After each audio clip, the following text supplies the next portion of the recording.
All right. I think Zoom is good. So welcome everyone to the data modernization track and session. This is session 3. It'll go from 3 to 4 o'clock. We're going to have 5 presenting groups.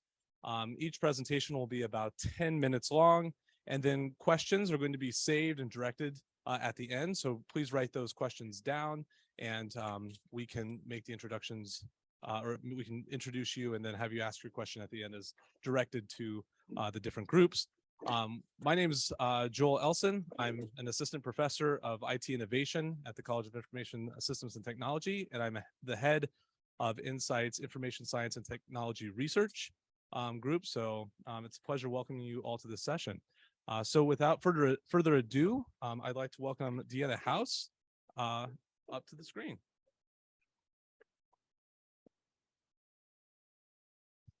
Thank you. And I'd just like to make the joke that I'm super appreciative of the digital clock in the College of Business, because in the College of IS&T, we have pretty much no working clocks. So I'm always trying to figure out what time it is when I'm teaching. And sometimes they're the wrong time, but like almost the right time. So you're thinking you're way behind and class should be over and you're 20 minutes into class. So so if you were here for the earlier session, kind of the Project 10, I'm presenting on the year 2 of Project 10 and training and education research and implementation strategies for Homeland Security Intelligence Community, which is quite the mouthful.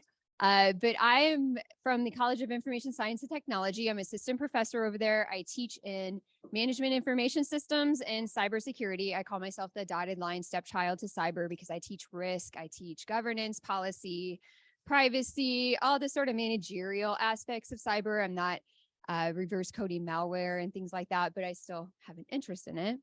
And with me on this project are Michelle Black, who is over in the corner, and Lana Obradovich, and our student contributors who were a great help to us during this project, Elizabeth Bender, Clara Benedicts, and Grant Robies. And then I said I was going to watch the time, and I'm going to try to really watch the time. So kind of giving you the pitch of the first slide. I'm trying to condense a 100-page report into an entire year's worth of work into 10-minute talk. So I'm going to do my best, but please catch me or Michelle later after if you have any questions. And we were really focusing on doing a really deep dive into the core competency that was talked about prior, which was technology. When we first started this project, it was funny because technology was things like opening a Word document, understanding the use of Office. And I'm like, I'm not sure that I agree with that. Can we kind of dive deeper? So I really asked tons of questions like, what's a job posting for a counterintelligence agent? And what are the skills that they put on those? Because I was really curious, what are these baselines that we need to have an understanding of? And so that was just me kind of coming in, asking tons of questions, and then really kind of thinking about where those skills gaps existed that were talked about in year 1 research. And then, of course, because I'm in cyber, I'm like, we can't talk about technology with cyber. And I really, truly feel that it does sort of need to have a separate emphasis because there is so much related to both technology and cyber. And that probably stems from my teaching and my discipline. And so we collected a lot of data. We had data from educational resources. We had data from the government side. And then we also had a heavy private sector data collection of a lot of my network of former students and people that are now in technology fields in various aspects, and then also in government fields in various roles. And this is, we hope to kind of put this into publications. This goes so much further, but really hoping to take the findings from this research and having a better understanding of curricular needs. And so I have learned so much in working with Michelle and Lana over this past year. And I do truly have a feeling that I say this a lot in our research, but we're better together. And so to have sort of these multidisciplinary curriculum journeys that we go on to really make things better, but not forgetting about the technology, because technology is a key part of what we do on the day-to-day, but it's not rocket science, folks. Anyone have the the thought that anyone can code. And I truly believe that, like Ratatouille, I say that a lot. And so what can we do to sort of give our intelligence community better baselines for technology and cyber? And I guess I could just use the clicker. So there are 4 key findings, and I'll kind of talk briefly about each of them, and then we'll provide recommendations as well. Finding 1, to look at the difference of how technology is defined. Even within our different disciplines, technology to the rest of the research team and technology to me meant very different things. The same exists for technology amongst government agencies and private sector, and then trying to figure out how we can standardize training and curriculum and sort of talk on the same page. Some of the challenges with that are that counterintelligence agents will sometimes take a technology class in a college of business. Sometimes they'll take something within their own college. We have a skills gap of high school students because of funding. For a while, they had no technology, so they went into college with nothing. And then we also have just how the variance exists amongst universities. And I'm sure you see that on the job, if those of you in the room that are in, work in DHS area, that it is very different what all of our backgrounds are. And then finding 2, that technology competency training and education is provided, but there's not a lot of understanding about, what should we go in as, what classes should we take, what skills should we have? I ask these questions a lot anytime I can engage with someone in the intelligence community. What do your agents do? How do they specialize? And there seems to be a lot of just variety that exists. Some of them are taking SANS classes, which to me are sort of the pie in the sky. Those are, in private sector, my students, those are the best, the greatest of the greatest, but how can we better utilize our training and skills to make sure that, we're putting people where they need to be within training and providing focus. And then finding 3, keeping things up to date. Private sector is driven by profit, right? So they are required by survivability to keep themselves up to date. If you're not learning the latest and greatest related to technology, you're going to fall behind your competitors. But how can we bring some of that back into the intelligence community side and kind of thinking about ways to modernize training, and then how we can work that in? And I'll kind of go into that in my recommendations. And then the last is that things are moving towards online training delivery and self-paced, but there are so many other places. And again, I'll talk about this in my recommendations, to think about how to best provide that delivery, because you can't always leave your job for an entire week, go to another city, go stay in DC. So how can we provide more opportunities to reach more folks in a resource related area, resource appropriate area? So from our report, and this is really, really brief, and I have 3 minutes, we have 4 recommendations, and these were all driven from the research, from the data and gathering that we had, and then also just from some of our understanding of what the needs are. So the first recommendation was to have a draft roadmap for basic and specialized technology competence training for DHS intelligence and counterintelligence agents. And this one was a lot of fun, but we basically looked at KSAs, and I pulled in the NICE framework, the workforce development framework, and kind of looked at, okay, if I were to take this framework, what KSAs would align back to basic technology and basic cybersecurity? So that is in the report if it becomes public, if and when, which it will. So that part was recommendation 1, and that, it's 20 pages of KSAs. So even then, it probably still needs to be pared down somewhat. Recommendation 2 was to increase annual training and education time, and then also look at areas that can be aligned for basic, yes, give everyone a baseline in technology and cyber, but also have those specialized areas. And some of the curricular that I pulled for specialized were things like analytics, forensics, and AI and machine learning, but then also thinking as well of just technology trends, right? There's a lot of talk today about workforce development, bringing in more technology. So what exactly does that mean? Is it drones? Is it augmented reality, or what other things can we do to keep relevant and keep updated? Recommendation 3, enhance and track private industry partnerships to advance DHS gaps in technology.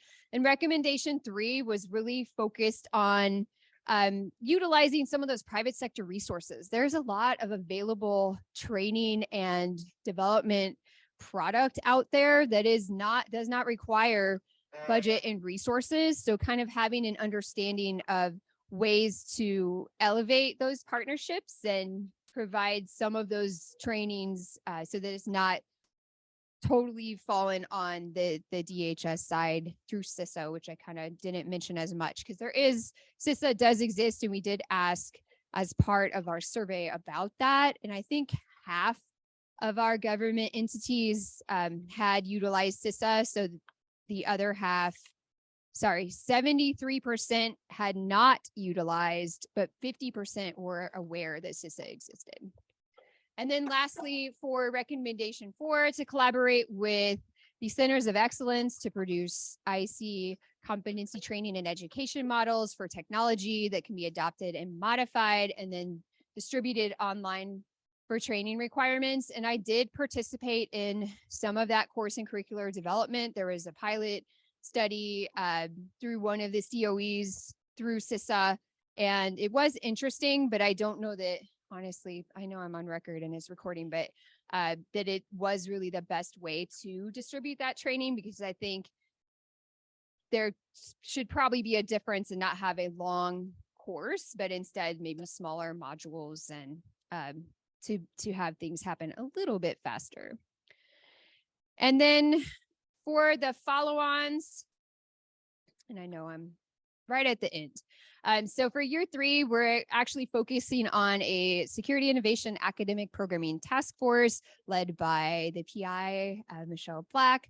And we will be looking at what exists currently from a curriculum and needs perspective, and then thinking about some ways to provide future recommendations for curriculum. And then also thinking about ways for ramping up our existing workforce, but then also not forgetting about our future workforce, which are students, and how we can get them interested in these types of activities and find collaborative partnerships, both in multidisciplinary type aspects like this.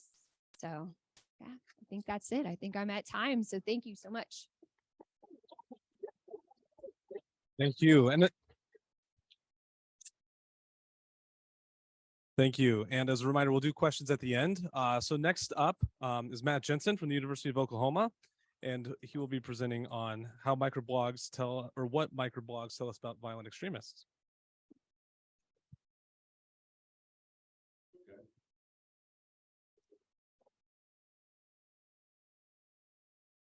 Maybe while we're fiddling with that, I can introduce our team. I'm joined on this project by a number of skilled collaborators. I have Dr. Shane Connolly, who's with us here today. Also, Shayla Miranda is a collaborator. She's from the College of Business. She's unable to be with us, but I want to acknowledge her. We also have fabulous PhD students, Joe Stewart and Cecilia Gordon, who are here with us, and I just wanted to acknowledge them and give them a shout out. My purpose today is to talk a little bit about ideological influence in online microblog platforms. And like Deanna was talking about, I'm going to try to collapse hundreds of pages of results into about 5 slides.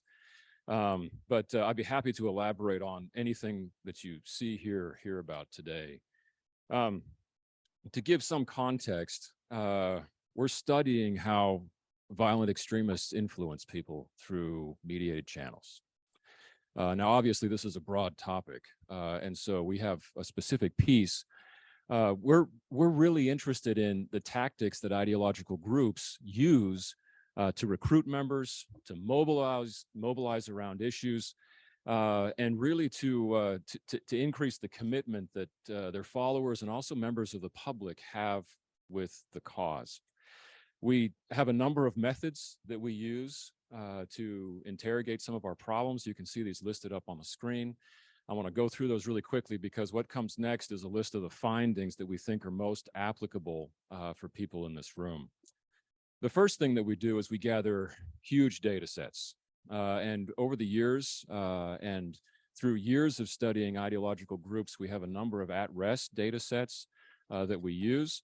And we go through and we read all of these things. Sometimes it's pretty soul-crushing work, but it's absolutely necessary because there's really no substitute for human-generated codes of what messages contain and what the implications of them are. We have 4 existing data sets that we use. The first one has to do with violent animal rights extremists. We call this one the Bite Back data set that came to us through a collaboration with some NCITE folks. The next one is the immigration data set. This is a group of, or a corpus of millions and millions of tweets that we gathered around immigration topics leading up to and through the 2016 presidential election, all the way up through inauguration. The fourth data set that we work with has to do with violent jihadism.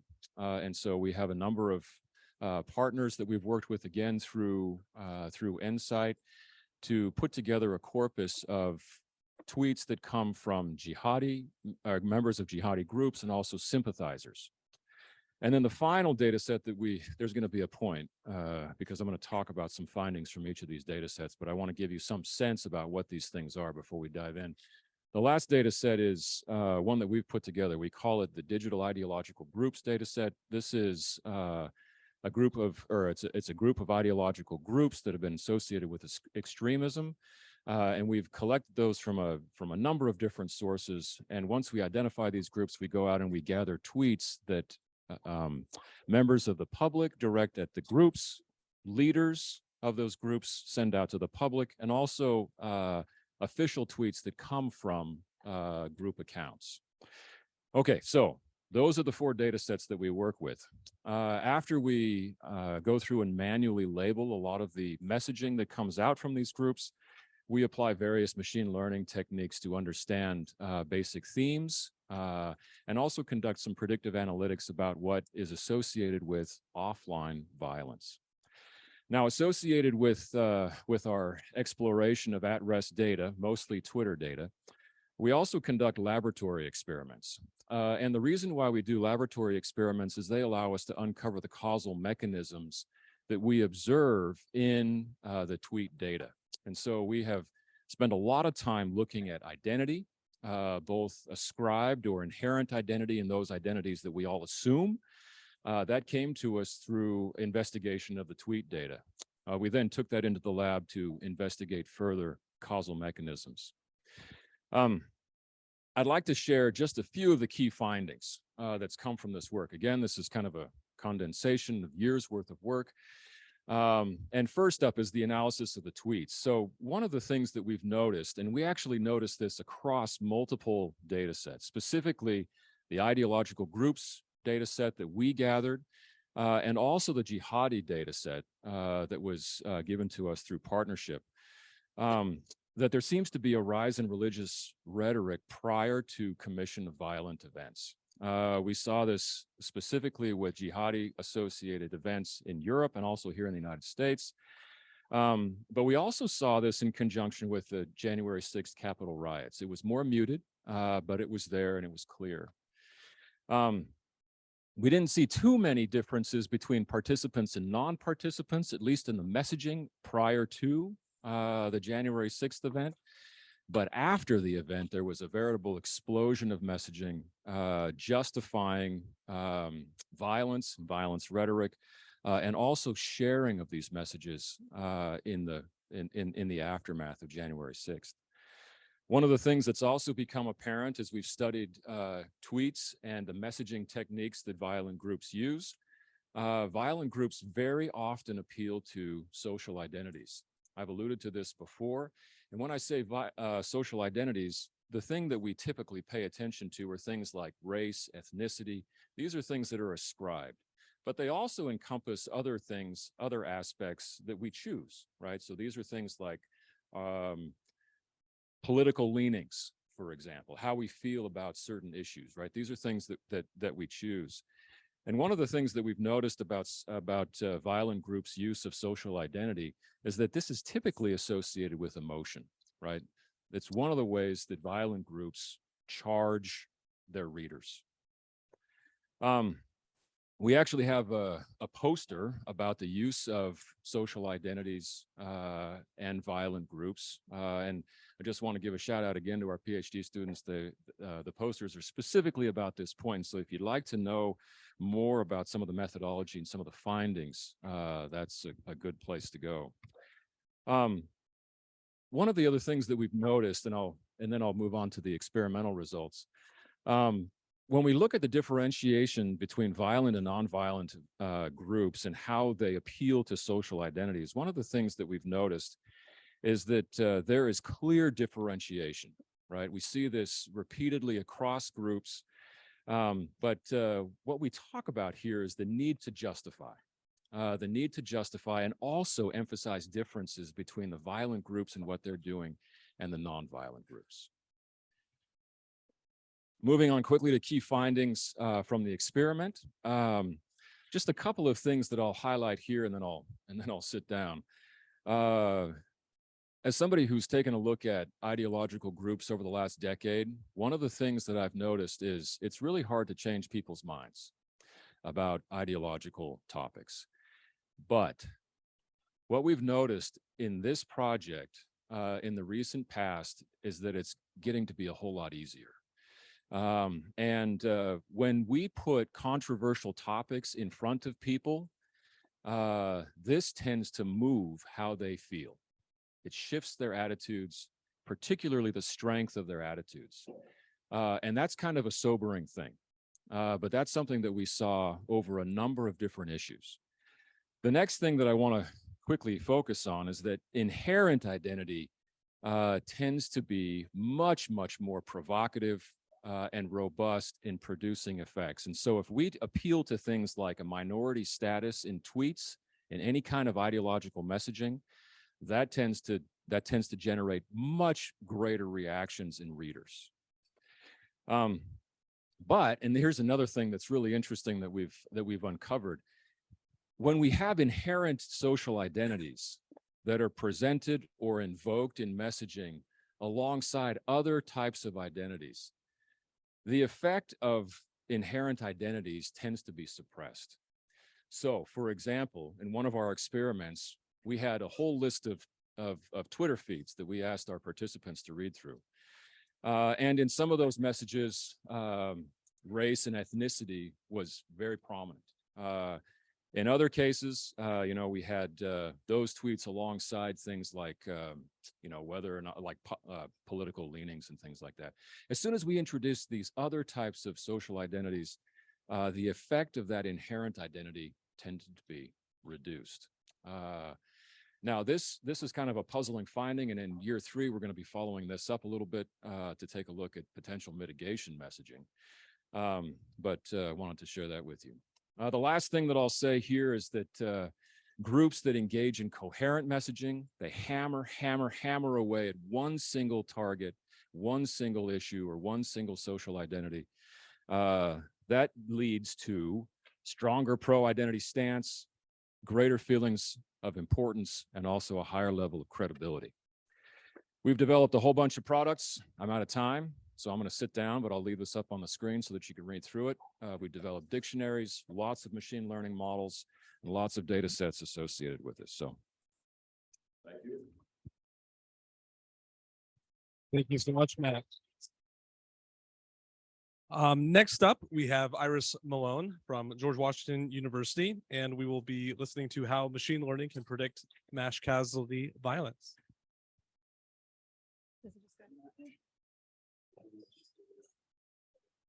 Right arrow, perfect. All right, well, I decided to generalize a little bit, and I'll be speaking more broadly on how machine learning can improve counterterrorism efforts. But to start off, my name is Iris Malone. I'm an assistant professor of political science and international affairs at George Washington University. I like to think of myself as a computational social scientist in that vein, which means I like to play around with math and data science to kind of tackle important policy challenges. And along with Dr. Martha Crenshaw, we've been working with NCITE over the last 2.5 years to develop a series of tools and projects that can help inform threat assessment and improve counterterrorism response capabilities. So over the course of the next 10 minutes, I have kind of two objectives here. One is to persuade you that machine learning can be a really useful tool for tackling some of the biggest counterterrorism challenges we have. And second, to kind of help you develop the intuitions to understand exactly what is machine learning, how does it work, and how can we think about different opportunities moving forward to utilize it. So the motivation behind this project really builds off of the explosion of big data that we've seen over the last 10 years. And this big data stems both from increases in online activity, increases in Google searches, social media, as well as kind of reports from practitioners that report that they're just dealing with an increasingly large amount of data points that they have to navigate and wield through in order to kind of understand what is the signal from the noise. And in some sense, this explosion in big data is both a blessing and a curse, right? It's a blessing in the sense that we have now available more information than ever before to try to get a handle on these emerging threats and be able to better anticipate and respond to them. But it can also be a curse in that it takes time to go through this data, that there's often a lot of irrelevant or noisy data hidden within this, and that finally the kind of big tools that we generally rely on, such as human analysts to sort through this data, are often susceptible to cognitive biases or heuristics to sort through this data, which can introduce bias into our results.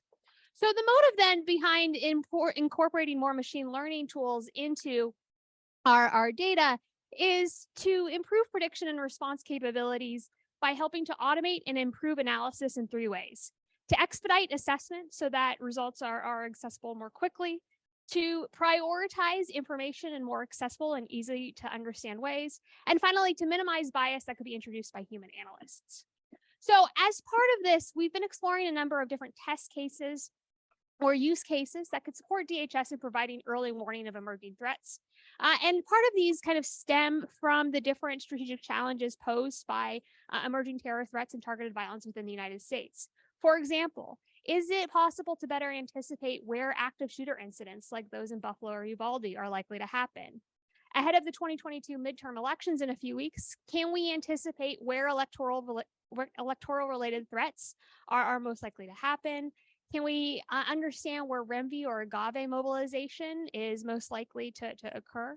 And the end idea is that by developing a series of machine learning models, as well as accessible and interactive dashboards for stakeholders to kind of access this information, end users will be able to more readily understand and identify emerging threats and respond to them. So to kind of break down then, what is the methodology that we're using? I want to start off by talking about what is machine learning. And I say this because I think machine learning is a really fun buzzword that everyone wants to incorporate and act on and get more AI into their results. But it's also a bit of a black box. So simply put, machine learning is a type of artificial intelligence that can help solve complex prediction problems. And I emphasize its role in solving complex prediction problems because that's actually a little different than how conventional academic research tends to approach policy challenges. So conventionally, we tend to ask in academic research, why questions, right? Why are terrorists targeting civilians? Why are terrorists targeting, or why are terrorists recruiting foreign fighters? Why are they operating in a particular area? In contrast, prediction problems try to understand when or will questions. Will terrorists target civilians in this area? Or will they recruit this at-risk population? And so in order to kind of understand or analyze these prediction problems, we use a set of computer algorithms that study trends in existing, often historical data, to extrapolate predictions, to identify patterns, and then make model assessments based off of these patterns continuing. So as an example of what kind of this modeling looks like, right, I have a little bit of a brain teaser here. that asks you to look at the 5 squares at the top and ask you which object comes next in the series. And at this point, if anyone's brave enough and has been able to kind of study this while I've been talking, I'll ask, does anyone have a guess as to whether A, B, C, D, or E comes next in this series? D. D. Okay, great. Why is it D? Because it's the pattern. Yeah, that's the black box behind machine learning. Well, so the reason, right, is you've been able to understand that we have blue, yellow, green squares, and then we have 3 black diamonds within it, followed by 2 red diamonds. So the next sequence, right, is D, the green box with the red circle. And so in this case, you essentially just performed machine learning, right? You used a machine, your brain, to develop a model, which was the sequence of information that you use to analyze the patterns to kind of better predict what comes next. And to kind of make this a little bit more technical, right? What machine learning is going to do in a more formal sense is it's going to take a set of training data, so those first 4 observations you saw, or a set of historical observations, and it's going to apply an algorithm, something that's going to operate a little bit more quickly than your brain and going to be able to store a lot more information more quickly to produce a model, what they think will come next in the sequence. It'll then look at some test data to try to understand, okay, given what we have seen to date, what's most likely to come next? So in a lot of cases, this occurs in the context of forecasting problems where we're trying to understand when or where violence might break out next, where I might build a model that's going to analyze all trends in, say, violent mobilization between 2014 and 2020. That's my training data. And then based off of what I've observed in 2021, what do I think comes next? What's most likely? And to kind of give you an applied example of this in progress, over the course of the first 2 years at NCITE, we developed a prototype model that tried to understand when active shooter incidents are likely to occur. And the way that we developed this prototype model was by building off of the existing literature on targeted violence and domestic terrorism to kind of understand what are the different subnational indicators or drivers of violence across the country.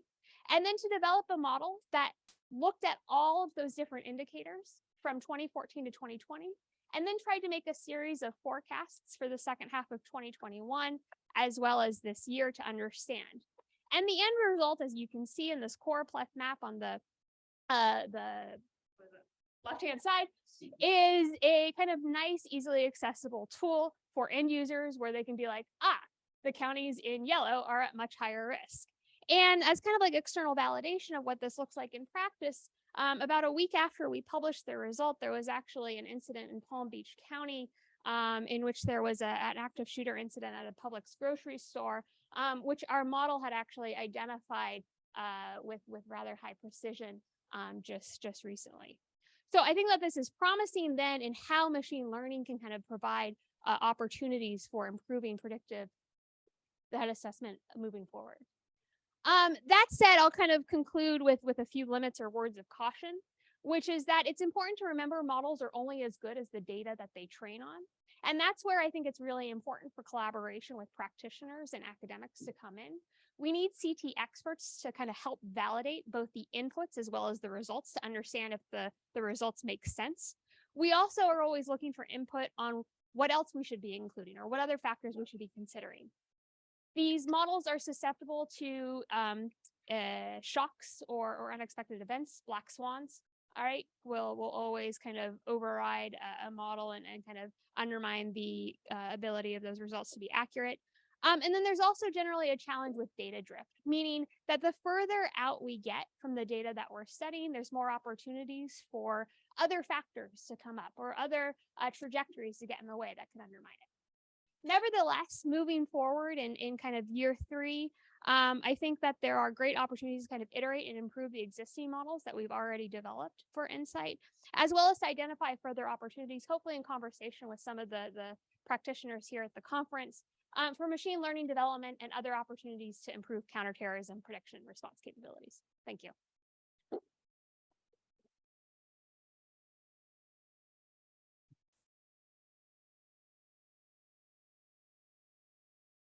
All right. Next up, we have Colin Gross and Chris Kleinman, who are going to be talking about integrating data sets using Splunk. And I'll turn it over to you.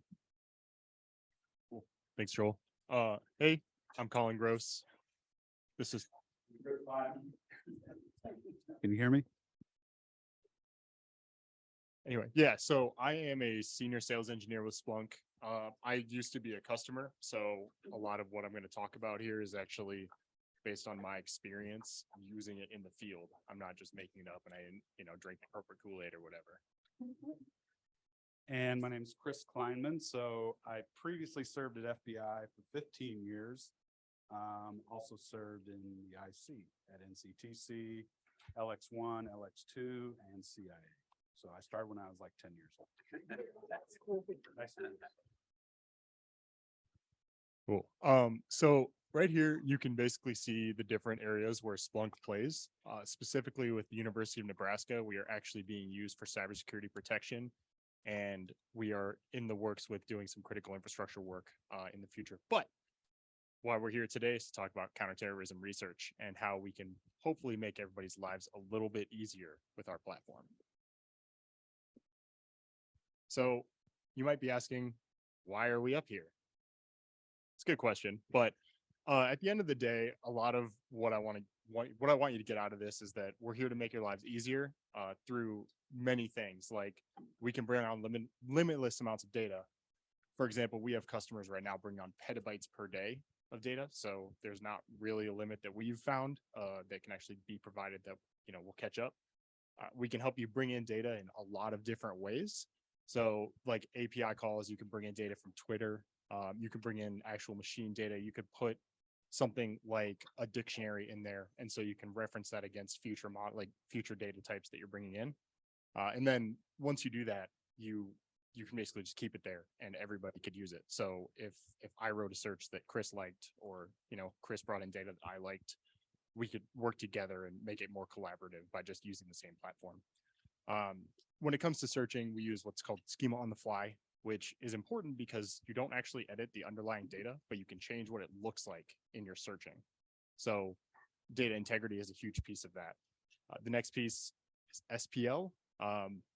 People usually call Splunk, they call it Google for your data, which I don't think is necessarily fair to us because we don't put ads in your search results. But yeah, then we have built-in visualizations. Every search that you have can actually be turned into a visualization, be it like a table, you could do pie charts, you could do choropleth maps, you could do all sorts of things. And then finally, we have the ability for you to take your ML algorithms, throw them into Splunk, and then just apply it to the data that's already in there. And you can even predict out into the future. I promised I would keep it quick, so I'm going really quickly. If you have any questions about this, please come talk to us. If you know anything about Splunk, we have funny t-shirts. We have a whole table of them. Come have a discussion, grab a t-shirt. It'll be a good time. This is just a corporate slide. It talks about how many different data types you can bring in. As you can see, we have things like MMS, SMS.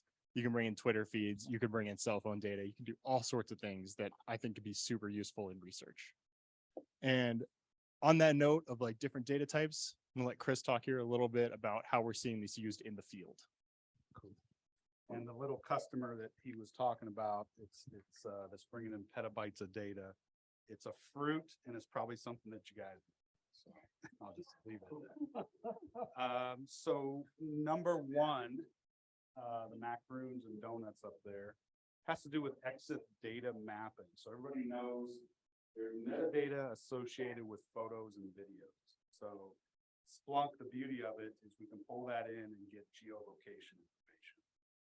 If you're looking at number two, we're talking at Celebrite dumps and data.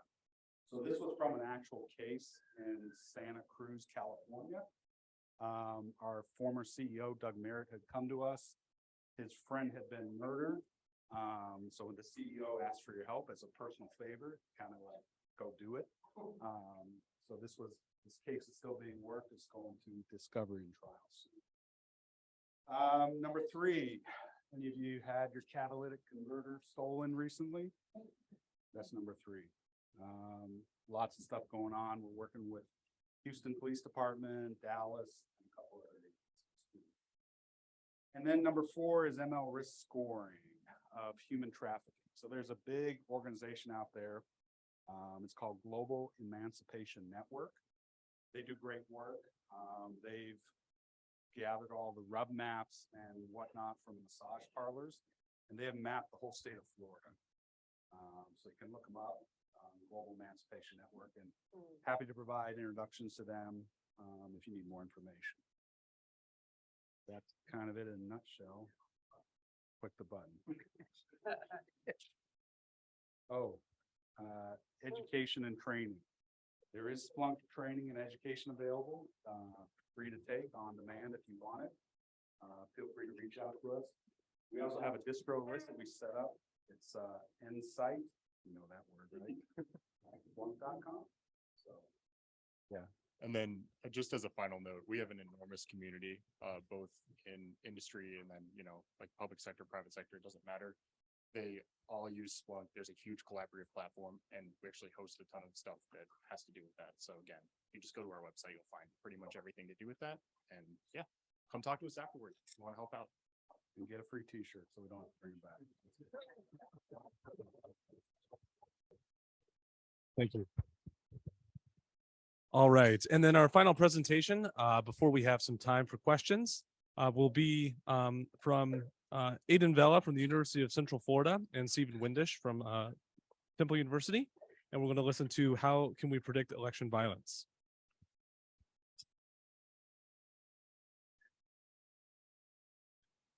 Okay. So I want to start off with what our mission, problem, how we're doing it, and what are we trying to do in helping out solving an issue related, very important to us, which is election violence that we've seen emerge over the last couple of years.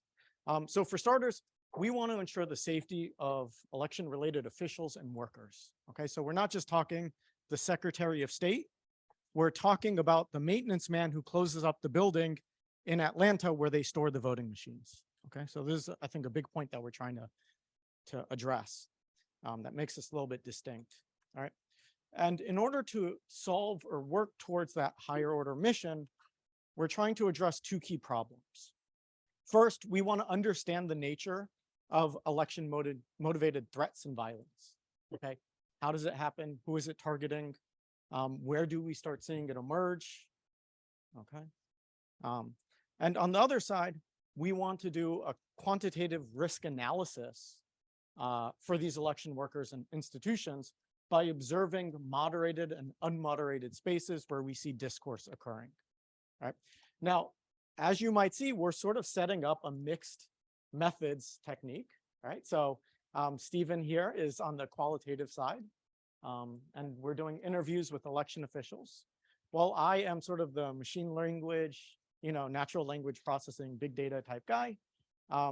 And we're looking at how people discuss elections, discuss institutions, discuss particular persons in traditional and social media. All right, so why do we care about this? Well, first, I want to push an idea that infrastructure should no longer just be about facilities and systems. It should include the people behind them. Okay, so if we acknowledge our election system as an infrastructure, then we can only understand that it functions because of the people behind it. Right. And so what's worrying about that is increasingly we see the non-public figures like the guy who is maintenance at Atlanta, who's getting targeted, right? It's not just the Secretary of State.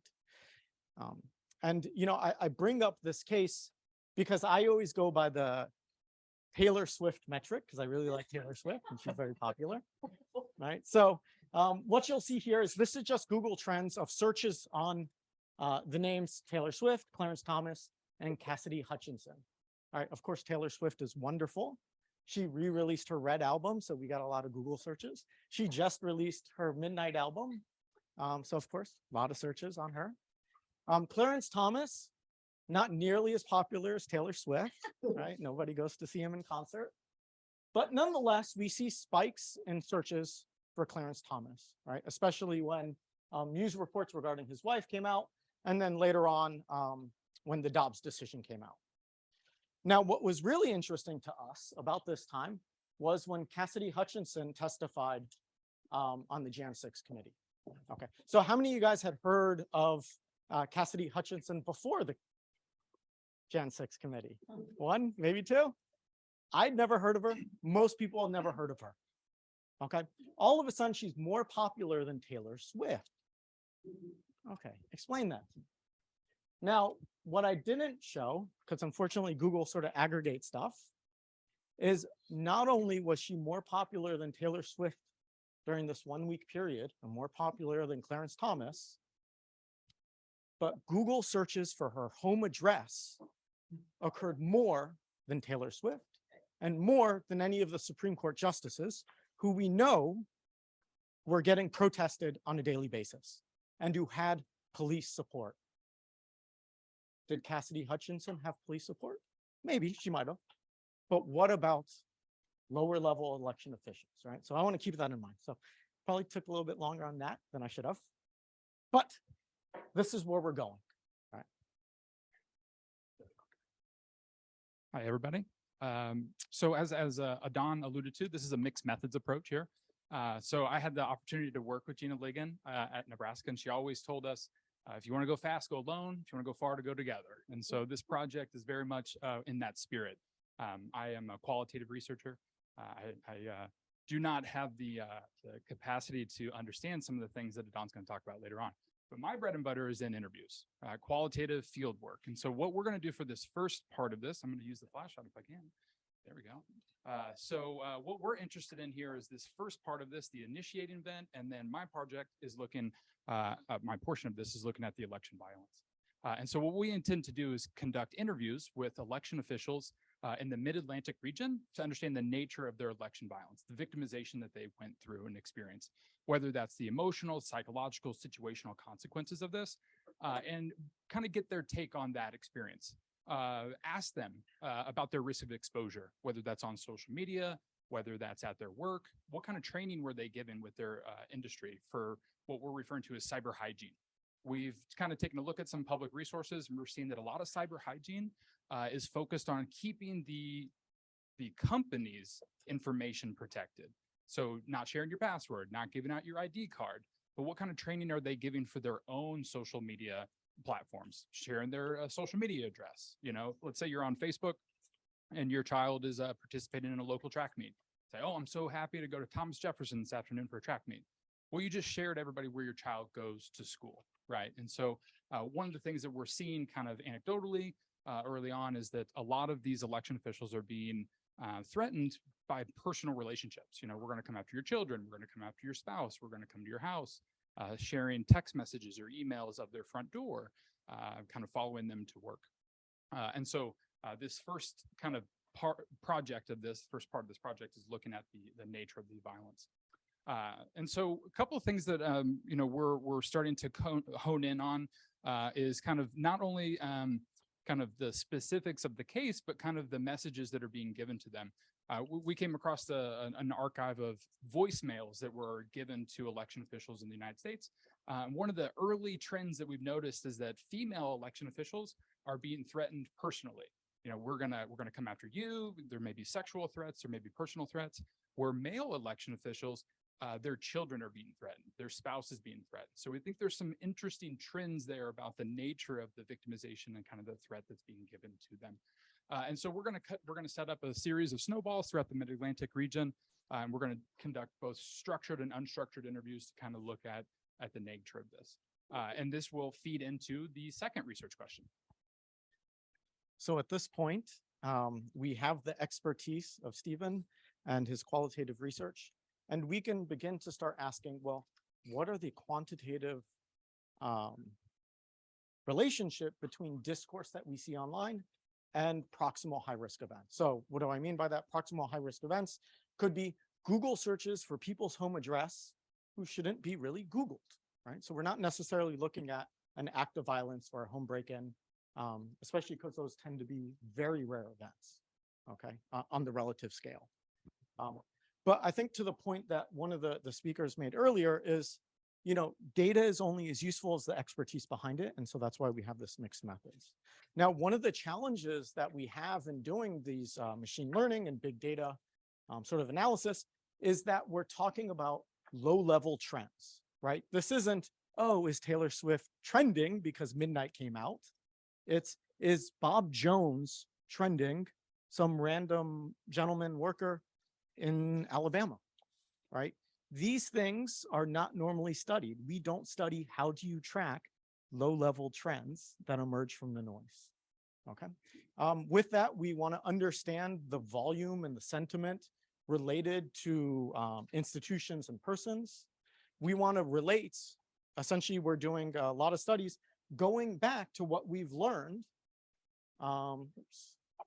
from these questions that we're asking, right? Once we understand how election officials were targeted, then we can start looking at that in a big data sense, right? So again, we're sort of using machine learning techniques and natural language processing.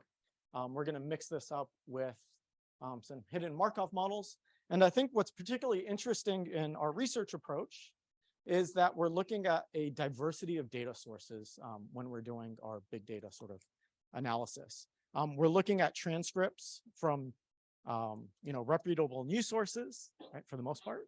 We're looking at transcripts from YouTube, right? Of course, we have print media, social media on there, but we're also looking at the comments associated with these newspaper articles, the comments associated with these YouTube videos, to understand the larger discourse surrounding you know, discussions about the Secretary of State or discussions regarding the elections in Philadelphia. And of course, we have our Google Trends that sort of backs it up. And so I'm going to end with one quick little result that we've had over the last couple of weeks. So we're starting to keep track of what's going on in Pennsylvania and throughout the United States with this upcoming elections. And what we see here are on the top graph, we have two sets. So on the left, I have what we would consider non-public figures somewhat, right? So Gabrielle Sterling and Stephen Richer, they're basically officials. You know, one of them's a COO in Georgia of the Secretary of State. Stephen Richer is in Arizona. He's the county recorder. Katie Hobbs is running for governor, so she doesn't quite fit in here, but the question is, should she be jumping to the other set? In the other set, we have Taylor Swift, AOC, and John Fetterman. All right, so why are these graphs interesting? Well, the top set of graphs shows how often people are searching their names. The bottom set of graphs shows how often people are searching for their home address. So let me give you a quick result. Taylor Swift, of the total search volume, 0.6% of the top search for her home address. Anybody want to guess what it is for AOC? More or less than Taylor Swift. 6% by volume. Think about that. 6% AOC, if you compare searches for her name versus searches for her address. That should be troublesome and worrisome. John Fetterman, 2%. Okay. So why is this important? Well, we know Swift and AOC have a history of stalkers, death threats, break-ins. What about John Fetterman? I'm sure something's going to be coming out in the news soon. What about folks like Katie Hobbs, who are beginning to transition in her role as a candidate, right? If we were to zoom out, we would actually see, so this is only one day, but if we were to zoom out over months, we see searches for her home address. So I'll end there. I know I've went over time, but hopefully this provides a lot of interesting discussion. Thank you.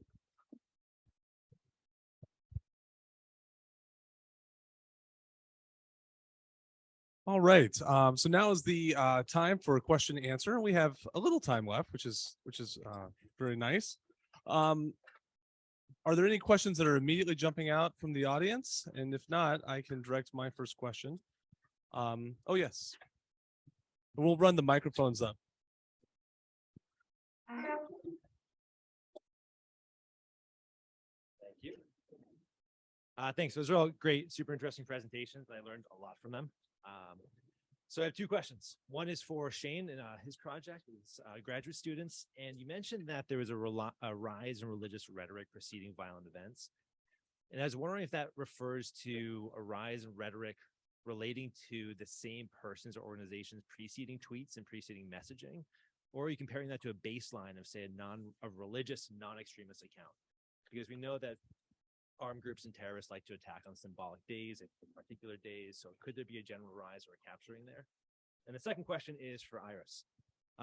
Really cool project, great applications. And you mentioned that the model is only as good as the data it trains on, but the model is kind of only as good as the model is too. So I'm wondering if you tell us about who's developing the model. Are you allowing the computer or some sort of system to determine the variables that go into that, to what the most optimized model is, or are you doing that by hand, kind of by comparing AUC scores and kind of tweaking it to get your best outcomes possible? So, thank you. All right, I'll go first, I guess. So the way we figure out whether or not religious rhetoric is rising prior to an in-person event is we conduct what's called a critical event analysis, right, where we do topic modeling ahead and before, and so everything's baseline with the group both before and after. And so let's see, I'm trying to think. We didn't really check to see if there were any religious holidays or anything like that that were within that window. But the reason why we're reporting it here is because we saw it across two data sets. So that was striking thing number one. And also we saw it across multiple events, and that's specifically within the jihadi data set. And we know in that case, let's see, I have to think back. It did not line up with, it did not line up with religious holidays. Yeah. All right. Yeah. So developing a machine learning model requires a lot of patience, because I think one of the biggest challenges right now is that there's so many different moving parts, both in terms of the inputs and what the inputs could be, as well as model selection. So to that end, developing an optimal model requires both a lot of variable selection techniques, so assembling as much data as possible, and then using either different like regularization techniques or looking at like variable importance plots or PDPs to assess different variable importance. But probably more importantly is model selection techniques. So that involves the use of like hyperparameter tuning or cross-validation, or comparing the model performance across a series of metrics for different algorithms, such as gradient boosting or other decision trees, neural nets, SVM, and then trying to figure out, based off of what you're trying to optimize, what performs best. But at the end of the day, you need to go look at the data and figure out whether what it's producing makes any sense or not.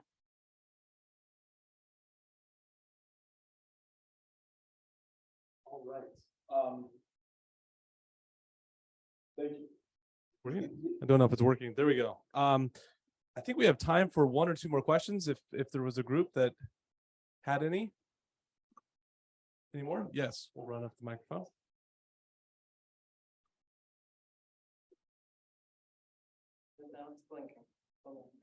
Here, this one's working.